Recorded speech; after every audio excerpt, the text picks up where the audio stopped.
بسم اللہ الرحمن الرحیم۔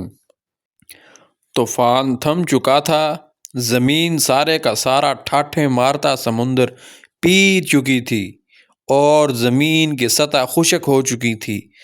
پانی نے زمین کو ہر قسم کی گندگی سے پاک کر دیا تھا۔ شرک کی گندگی، خدا کی نافرمانی کی پالیدی، بتوں کی پرستش، خواہشات کی پیروی، نیز ہر قسم کی ناپاکی سے زمین ایک بار بالکل پاک ہو چکی تھی۔ فضا میں ایسی خاموشی تھی کہ جیسے پوری کائنات سجدہ ریز ہو۔ جودی پہاڑ کے دامن میں کشتی نوح آرام سے ٹھہری ہوئی تھی، جیسے ایک تھکا ماندہ مسافر لمبی جدوجہد کے بعد رحمت کی پناہ پا لیتا ہے۔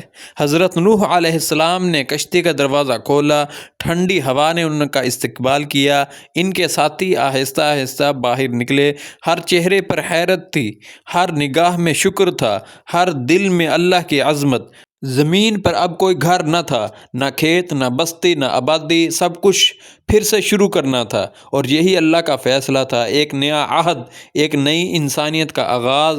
حضرت نوح علیہ السلام نے سب کو جمع کیا اور فرمایا، اے میرے ساتھیو، یہ زمین ہم سب کے لیے آزمائش بھی ہے اور نعمت بھی۔ ہمیں یہاں ایک نئی زندگی بنانی ہے، ایمان، انصاف، عبادت، شکر کے ساتھ۔ ہم ظلم اور گناہ کے وہ راہیں کبھی دوبارہ اختیار نہیں کریں گے جنہوں نے سابقہ قوم کو ہلاک کیا۔ سب نے ایک ساتھ کہا، نحمد اللہ، نستغفر اللہ، اور اس کے حکم پر راضی ہیں۔ حضرت نوح علیہ السلام نے زمین پر پہلا سجدہ کیا اور فرمایا، الحمدللہ، جس نے ہمیں نجات دی اور اپنی رحمت سے نئی صبح عطا کی۔ اسی جگہ انہوں نے پہلی نماز ادا کی، پھر فرمایا، اے اللہ، ہمارے قدموں کو ثابت رکھ، ہمیں سیدھی راہ دکھا اور ہمیں اپنی زمین کے لیے سبب خیر بنا دے۔ حضرت نوح علیہ السلام کے ساتھی نئے درخت لگانے لگے، پرندے آہستہ آہستہ پہاڑوں سے اترے، جانوروں کی تمام جوڑیاں زمین میں پھیل گئیں۔ اللہ تعالیٰ نے زمین کو پھر سے ہریالی بخشی۔ یہ منظر ایسا تھا جیسے زمین نے نیا جنم لیا ہو اور آسمان نے پھولوں کی بارش سے استقبال کیا ہو۔ حضرت نوح علیہ السلام نے اللہ کے حکم سے اپنے بیٹوں سام، حام اور یافس کو مختلف سمتوں میں روانہ کیا تاکہ نسل انسانی پھر سے آباد ہو سکے۔ اللہ تعالیٰ نے قرآن مجید میں اس طرح فرمایا ہے، وَجَعَلْنَا ذُرِّيَّتَهُ هُمُ الْبَاقِينَ۔ ترجمہ، اور ہم نے نوح کی نسل ہی کو باقی رکھا۔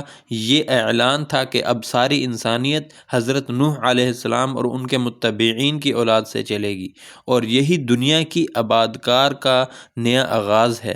حضرت نوح علیہ السلام کے دل میں کبھی کبھی پرانے دنوں کی یاد آتی، وہ چہرے جنہوں نے انکار کیا، وہ لوگ جنہوں نے مذاق اڑایا، وہ بیٹا جو ایمان نہ لایا، مگر وہ فوراً اللہ کی رضا پر راضی ہو جاتے اور کہتے، اللہ کا فیصلہ سب سے بہتر ہے، وہ رحیم بھی ہے، وہ عادل بھی ہے۔ حضرت نوح علیہ السلام نے ایک بار اپنے ساتھیوں کو جمع کر کے فرمایا، اے ایمان والو، اللہ نے ہمیں اس لیے بچایا ہے کہ ہم اس کی زمین پر اس کا نام بلند کریں۔ آؤ ہم اپنے بچوں کو سکھائیں کہ اللہ ایک ہے، وہی تو ہے، وہی رازق ہے، وہی ہمیں آزمانے والا ہے۔ انہوں نے اپنے بیٹوں اور خاندانوں کو توحید کا سبق دیا۔ انہوں نے کہا، ہمیں کبھی پتھروں، ستاروں یا فرضی معبودوں کے سامنے نہیں جھکنا۔ ہمیں جھکنا ہے تو صرف اللہ کے سامنے، ہمیں مانگنا ہے تو صرف اللہ سے، ہمیں ڈرنا ہے تو صرف اللہ سے۔ حضرت نوح علیہ السلام راتوں کو اٹھ کر دعا کرتے، اے اللہ، ہمیں اس زمین کا امن عطا کر، ہماری نسلوں کو ہدایت عطا فرما اور انہیں ظلم سے دور رکھ۔ اللہ تعالیٰ کے نبی کی یہ دعا ہزاروں سالوں تک نسلوں میں منتقل ہوئی، اور آج بھی ہر اہل ایمان کے قلب میں اس دعا کی بازگشت موجود ہے۔ دن گزرتے گئے، حضرت نوح علیہ السلام نے پہاڑوں کے درمیان ایک نئی بستی آباد کی۔ وہ بستی عبادت کی جگہ تھی، عدل کی جگہ تھی، انبیاء علیہم السلام کی جگہ تھی۔ حضرت نوح علیہ السلام کے چہرے پر نور بڑھتا جا رہا تھا، وہ اللہ کے سب سے شکر گزار بندوں میں سے تھے۔ ایک رات وہ اپنے حجرے میں بیٹھے تھے، فضا میں ایک پاکیزہ خاموشی تھی۔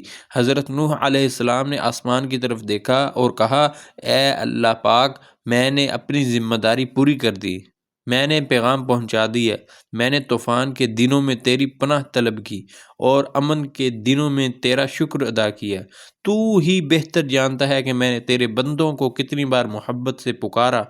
پھر ایک صبح جب نور آسمان پر پھیل رہا تھا۔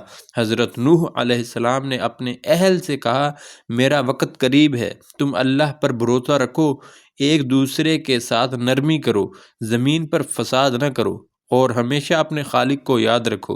اسی دن حضرت نوح علیہ السلام نے خاموشی سے اللہ کے حضور روح سپرد کر دی۔ ان کی وفات کے بعد زمین پر ایسا سکوت چھایا جیسے فطرت خود ان کا غم منا رہی ہو۔ یہ وہ لمحہ تھا جب انسانیت ایک باب ختم کر کے دوسرے باب کی طرف بڑھ رہی تھی۔ حضرت نوح علیہ السلام کی نبوت، ان کے کرداروں کا صبر، ان کی جدوجہد، ان کا طوفان دنیا کے ہر انسان کے لیے آئینہ بن گیا۔ آخر میں اللہ پاک سے دعا ہے کہ اے رب کائنات، جس طرح تو نے طوفان کے اندھیروں میں حضرت نوح علیہ السلام کو اپنی رحمت کی کشتی عطا کی، اسی طرح ہمارے دلوں کے طوفان میں بھی اپنی ہدایت کا نور اتار دے۔ اے اللہ پاک، جب ہماری زندگی کی لہریں بے قابو ہو جائیں، جب امید کی دھڑکنیں مدھم پڑ جائیں، تب ہمیں اپنی پناہ میں لے لے۔ اے پروردگار، ہمیں اس ایمان پر قائم رکھ جو نجات کی کشتی بن جائے۔ ہمیں ان لوگوں میں شامل کر دے جن کے لیے تو نے نئی صبح، نئی نسل اور نیا عہد لکھا۔ یا اللہ، ہمارے دلوں کو صبر نوح عطا کر، زبانوں کو شکر سے بھر دے اور قدموں کو اس راستے پر جما دے جو تیری رضا تک پہنچتا ہے۔ اے مالک، ہمیں ظلمتوں سے نکال کر ہدایت کے ساحل تک پہنچا دے۔ آمین ثم آمین۔ ہمیں چاہیے کہ ہم حضرت آدم علیہ السلام کی توبہ، حضرت ادریس علیہ السلام کی استقامت، حضرت نوح علیہ السلام کے صبر جیسے اوصاف اپنے اندر پیدا کریں۔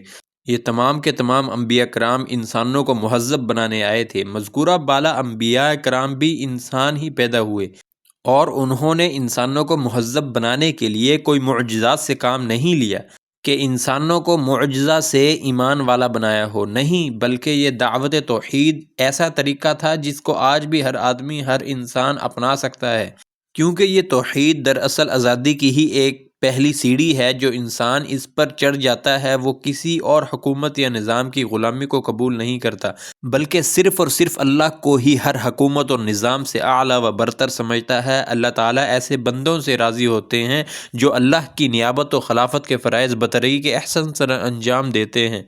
محترم ناظرین، اگر ویڈیو اچھی لگی تو ویڈیو کو لائک کریں، شیئر کریں اور چینل کو سبسکرائب کر دیں تاکہ آپ تک روزانہ نیا واقعہ اور سبق آموز قصہ پہنچتا رہے۔